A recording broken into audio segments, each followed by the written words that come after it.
हई अपना डिपार्टमेंट के लोग से कुछ ताली वाली बजो जगह में कोई तो लगवाओ हमरा गांव के हई लोग ना बना लगवा लो। चाची दोनों हाथ चाची तो ना कहे मामी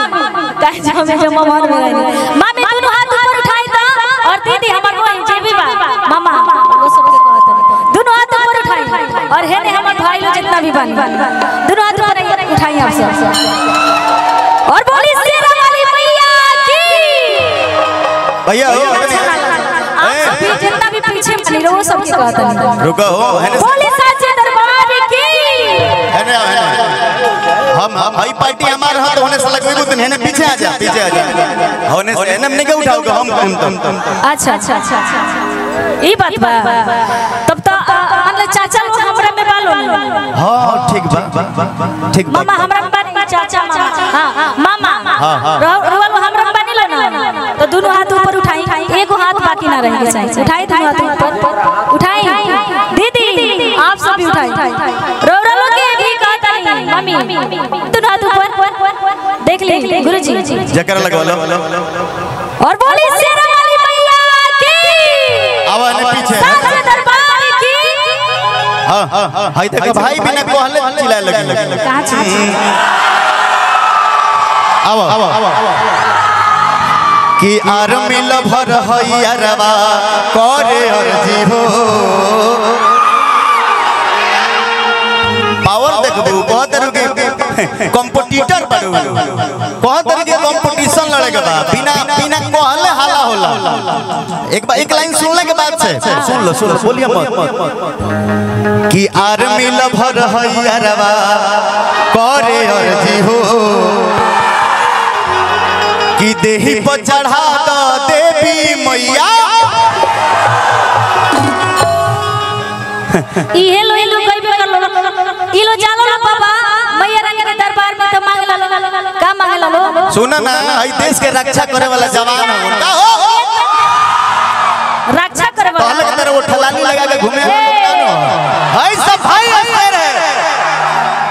हमरो सुनी तनी बहुत तरह के मार ठलानी लगा के हमार भाई ए भाई हमनी के क्रीम पाउडर लगा के पूजा करे जानी जा ए हो सुनी ना हमने एक बाल्टी पानी डाले ली जा नहानी जा पानी साबुन लगा दियो जला माई के दरबार में जाके गिर जानी जा आ इलो जाला लो पूरा सजी लो सवरी लो पूरा नहीं का माने के आ मोबाइल ले लो जब दुर्गा जी का आरती हंगे दिखाई लो तो टोन बाजी ये दिल आशिकाना ये दिल आशिकाना ये दिल आशिकाना हमनी के बनावल बा सज सौर के ए भाई देख लो ई मत बता हमार पहिनी ना हम तो पहिन सकेनी चाची ए सुनो हम पहिन सकेनी हम पहिनी ई मत बता हमार पहिनी ना लागा चली हाथ मत बाजो ई लोग कहता लोग देखी एही में कितना मतलब फर्क पड़ेला इहां लो जानी लो तो मांगनी लो कि सब होखे हुनर में हरार चाहिए सुनो और हमर चाची लो जानी लो तो मांगनी लो बोनो रहे ससुर का मैया बोनो रहे सिन होरा तो हमनी के दोनों में फर्क बा ठीक ना सुन ले यार बोली हमनी के फिल्टर वाला मेहरारू नानू मांगनी जा सुनी ना आजकल सब फिल्टर लगावता इहो लगावता लो रील पर तारा और कुछ बुझात का कहता रू प्रेम से बोलो धीरे से उजाला ना रुक हमने के फिल्टर लगावत नहीं जा हमने खानी कहनी जा कि मेहरारू सुंदर मिले हुनर होते हुनर माई के आके सेवा करे रोटी बना के खियावे बाबूजी के समय से जौन बा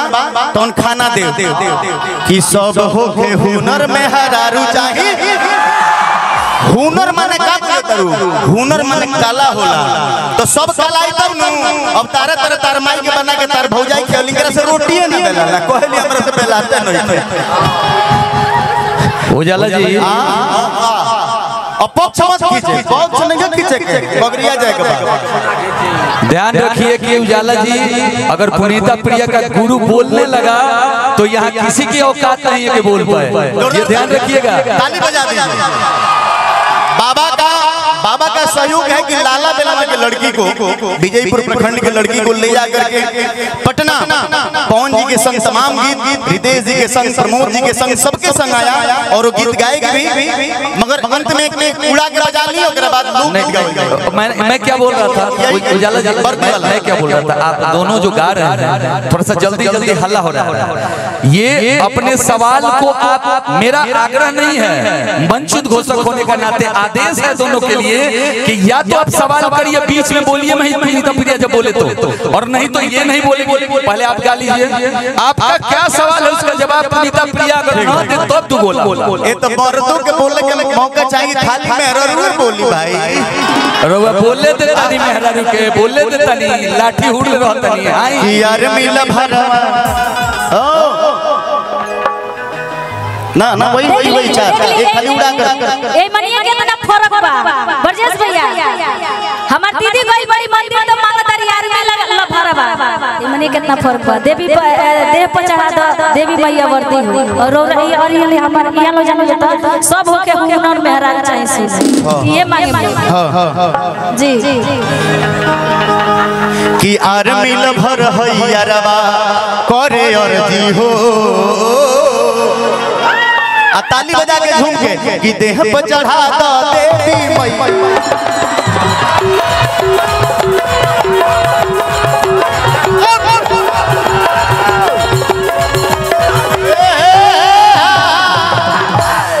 एगो और मांग लो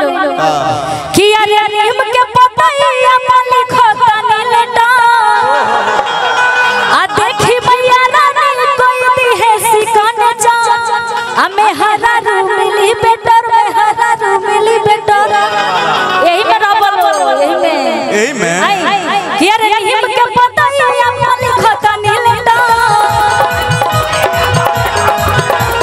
देखी मैया रानी कोई दी है सिकन जा नीम के पतैया माली खतनी लेटा देखी मैया रानी कोई मिली बेटर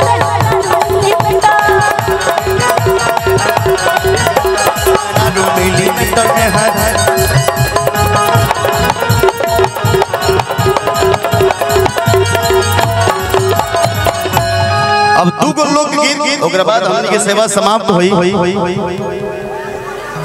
दूगो लोग आओ भाई